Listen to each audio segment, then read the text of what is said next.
Hey guys, John here. So today's video is a little different than ones we've done in the past, but same kind of idea.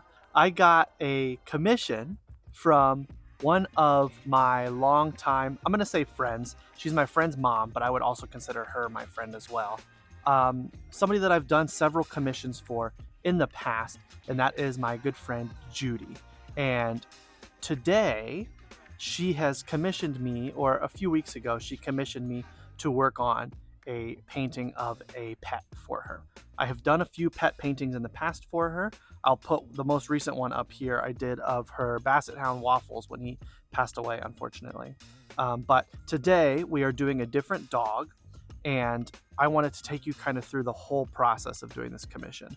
I've already asked Judy, and she said it's totally fine that I do this, and so that's what we're going to go ahead and get into. So we're going to just jump right into the initial contact, and then I'll kind of do some voiceover work, and then when we're finished, I'll come back out here and we'll do a couple glamour shots. So I hope you enjoy this video. At the end, if you enjoyed it, don't forget to subscribe, hit the like, ring the bell, all that stuff, and we'll jump right into the video.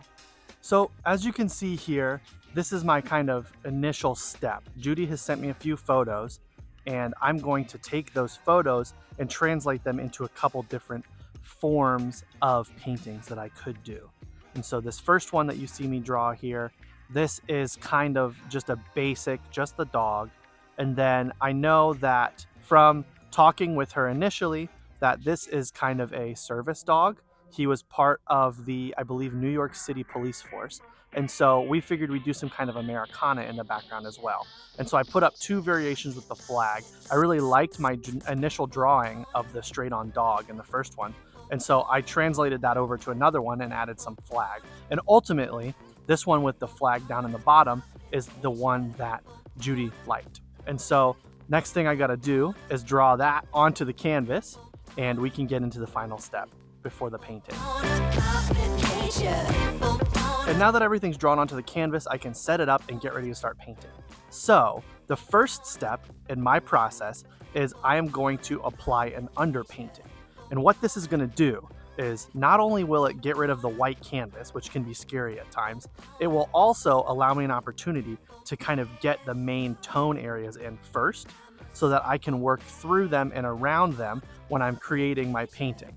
This also will help me to get a good judge of if it's proportioned properly, if I think it's going to look good, and this is really the most important stage of the painting. If you don't have a good underpainting, you're going to be making stuff up the whole time during the actual painting, and that makes your life a lot harder.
So in this first stage, I want to focus on the background, and I'm going to eventually darken this background up a little more, but the look that I'm going for is not a flat color, but a nice dark tone in the background. I want it to be kind of blue, but I don't want it to distract from my flag, and so I'm going to go ahead and add some Payne's gray and some white, which is really going to kill a lot of that blue color, and that will help me to make it seem it's still blue, but it's not vibrantly blue. It just pushes it to the background.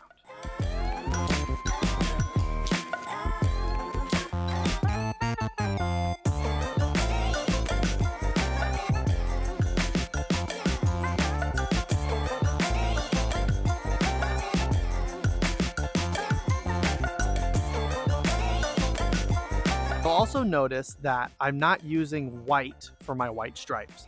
I'm using a light blue and a light yellow.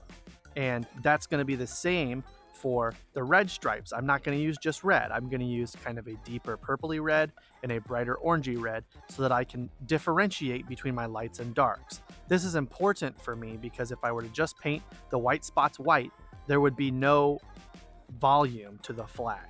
It would just seem flat. And so because this is a painting, I can kind of make things up as I go. However, I'm going to make sure that they make sense in our heads. So things in shadow typically are bluer, things in light typically are warmer and more close to yellow. And so I'm going to kind of pay attention and remember that while I'm working on these flags and this dog.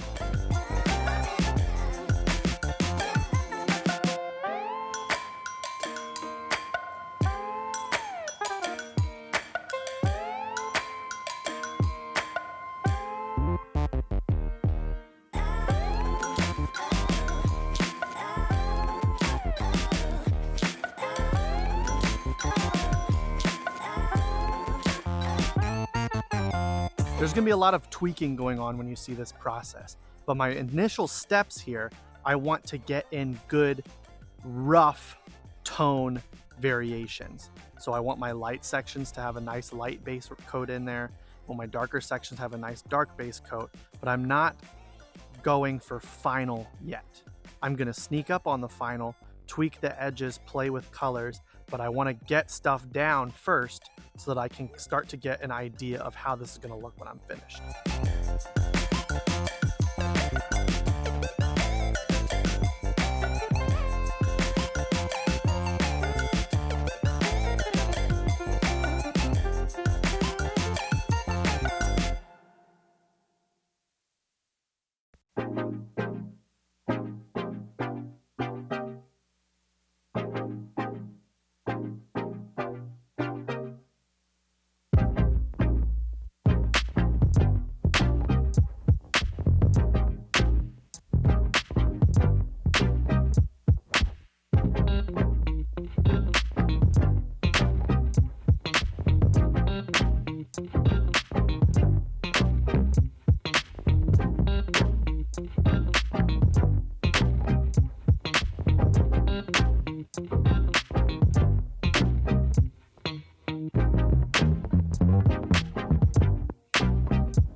While we're kind of in the middle here, I want to take a moment and thank you guys so much for watching.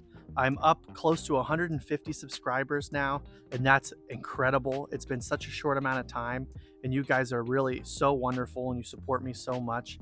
It's kind of amazing the things that you guys can do for me. Some housekeeping notes. I will be doing another art walk in the start of December, the first Friday. I think maybe the 5th or something like that is the first Friday of December. I'll be doing another art walk downtown. If you are enjoying this video, please, if you're not already subscribed, do so.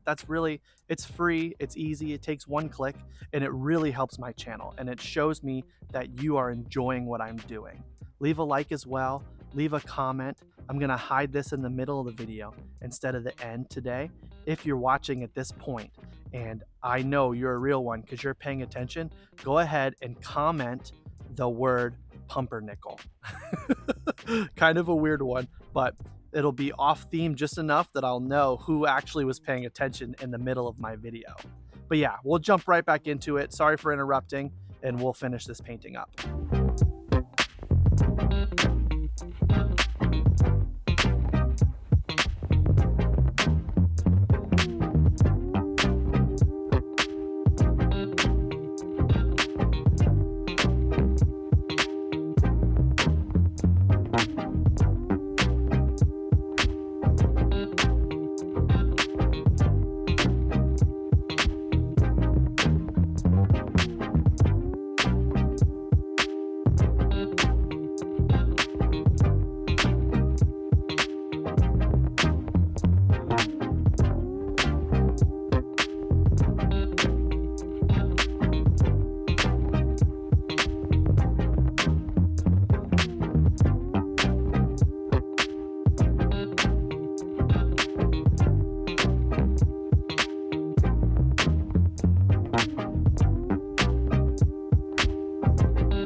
Whenever I paint a portrait, especially pet portraits, it's very important to get life in the face and accuracy in the face. So when we look at something, the first thing we look at is its eyes.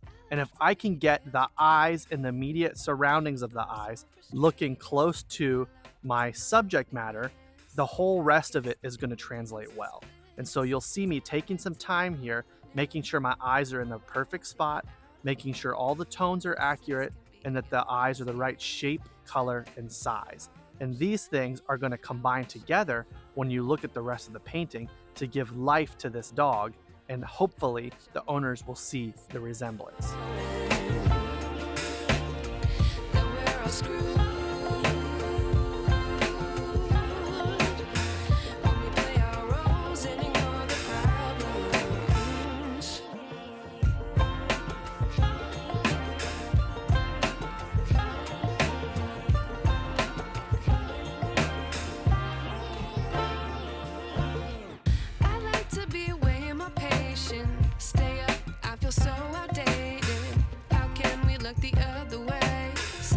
Out, but the sky is gray. What would happen if I took a chance? It's always hard at first glance. I don't wanna, but I know I gotta do it. The truth is hard to swallow. I think I'll chew it.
I knew.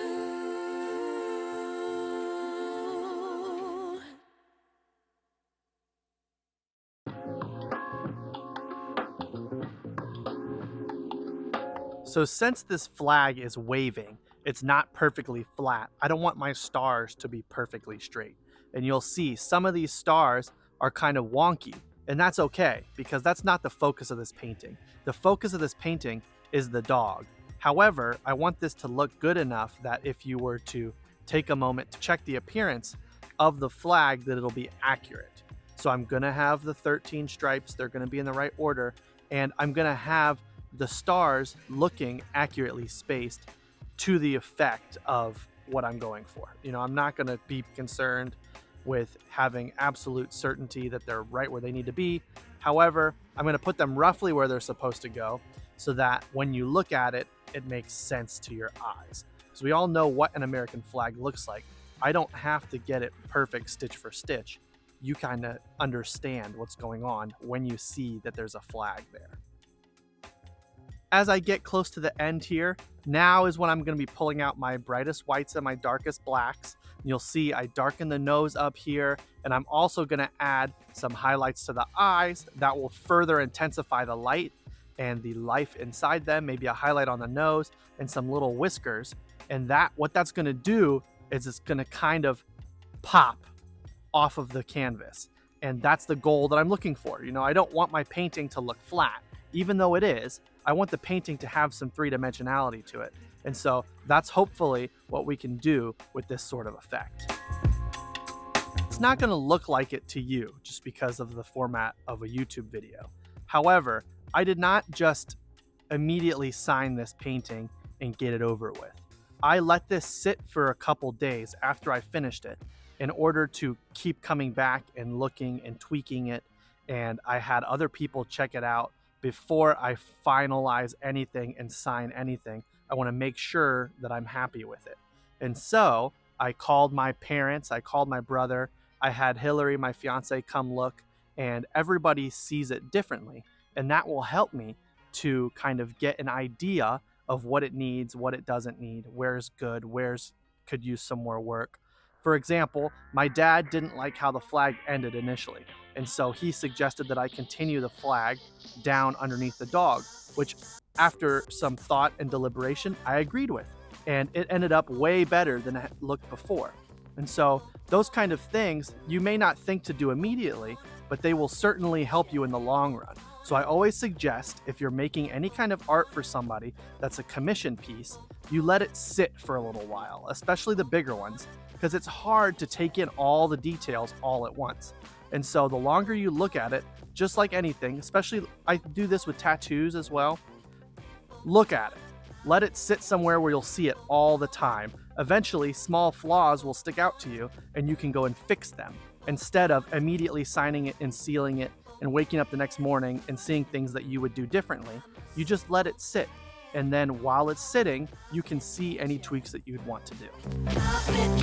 All right, so we're gonna come out in the sun here so we can see better, but here's our finished painting. I'm really happy with the final result. This was a lot of fun to do. I hope that Judy enjoys this when I do send it to her. But now for the fun part, I've got to ship this to her. I'm not exactly sure. I don't remember off the top of my head where I'm shipping it to, but maybe I'll tell you where she's at some point in this video. But we're gonna have to get this all packaged up and ship it to her, and hopefully she enjoys it. I imagine she will. I hope you enjoyed this video. Thank you so much for watching. I really appreciate it. If you did enjoy it, don't forget to hit the like button and subscribe. Leave a comment, share with your friends, all the YouTube stuff. Check out some of my other videos as well. I do stuff like this all the time, and I would love the views, obviously. I love to build this community, and I hope that, I can help you to learn how to do these things, or at the bare minimum, just be something you enjoy watching. So thank you once again for watching, and I'll see you guys in the next one.